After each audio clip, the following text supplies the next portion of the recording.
அண்மைச் செய்தி. காங்கிரஸ் தேசிய பொதுச் செயலாளர் கே.சி. வேணுகோபால் இன்று மாலை 5 மணிக்கு அண்ணா அறிவாலயம் செல்ல உள்ளதாக தகவல்.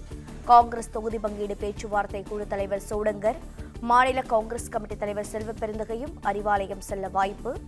இது பற்றிய மேலும் தகவல்களை செய்தியாளர் ஜெபர்சன் கூற கேட்கலாம்.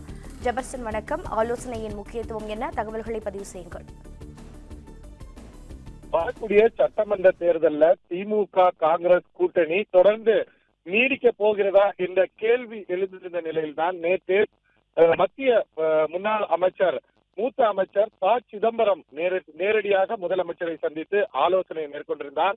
அதுல தொகுதி பங்கீடு அதிக இடம் காங்கிரஸ் கேட்டு வரக்கூடிய நிலையில எத்தனை தொகுதிகள் ஒதுக்கலாம் என்று திமுகவும் இறங்கி வந்திருக்கிறது. அதே போல காங்கிரசும் வரக்கூடிய சட்டமன்ற தேர்தலுக்காக திமுகவுக்கு தொகுதியை விட்டுக் கொடுத்திருக்கிறது. குறிப்பாக அதிக கட்சிகள் இந்த கூட்டணியில வந்து சேர்ந்திருக்கக்கூடிய காரணத்தை முன்வைத்து திமுக அதிக இடங்களை ஒதுக்க முடியாததாக தகவல் வெளியாகியிருக்கிறது.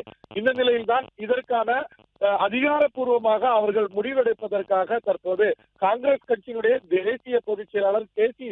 வேணுகோபால் தலைமையிலான காங்கிரஸ் கட்சியினர் இன்று அறிவாலயம் வந்து இதற்கான உடன்படிக்கையை மேற்கொள்வார்கள் என்று எதிர்பார்க்கப்படுகிறது.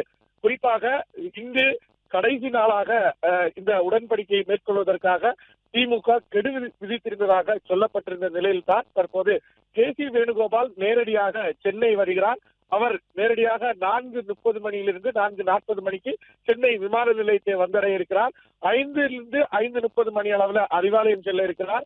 அங்கு திமுக தலைவரும் தமிழக முதலமைச்சருமான ஸ்டாலின் முன்னிலையில கே.சி. வேணுகோபால், அது மட்டுமல்லாமல் தமிழகத்தினுடைய காங்கிரஸ் கட்சியின் மேலிட பொறுப்பாளர் கிறிஸ் சோட்டேங்கர், அதே போல தமிழக காங்கிரஸ் கமிட்டியுடைய தலைவர் செல்வ பெருந்தகை உள்ளிட்டோர் இந்த உடன்படிக்கை நடக்கக்கூடிய நிகழ்வுல கலந்து கொள்வார்கள் என்று எதிர்பார்க்கப்படுகிறது. முதலாவதாக நாளை வேட்புமனு தாக்கல் செய்வதற்கான இறுதி நாள் என்பதால் அந்த ராஜ்யசபா தொகுதிக்கான ஒரு தொகுதியை திமுக அவர்களுக்கு கொடுக்கும் என்று எதிர்பார்க்கப்படுகிறது. அதன் தொடர்ச்சியாக எத்தனை தொகுதிகள் வரக்கூடிய சட்டமன்ற தேர்தலில் காங்கிரசுடன் உடன்பாடு ஏற்பட்டு திமுக கூட்டணியில காங்கிரஸ் தொடர இருக்கிறது என்பது தொடர்பான இறுதி கட்ட பேச்சுவார்த்தையும் இன்றுடன் முடிவடையும் என்று எதிர்பார்க்கப்படுகிறது. பிளே ஸ்டோர் மற்றும் ஆப் ஸ்டோரில் இருந்து பாலிமர் செயலியை QR கோடு மூலம் பதிவிறக்கம் செய்யுங்கள். செய்திகளை உடனுக்குடன் பெறுங்கள்.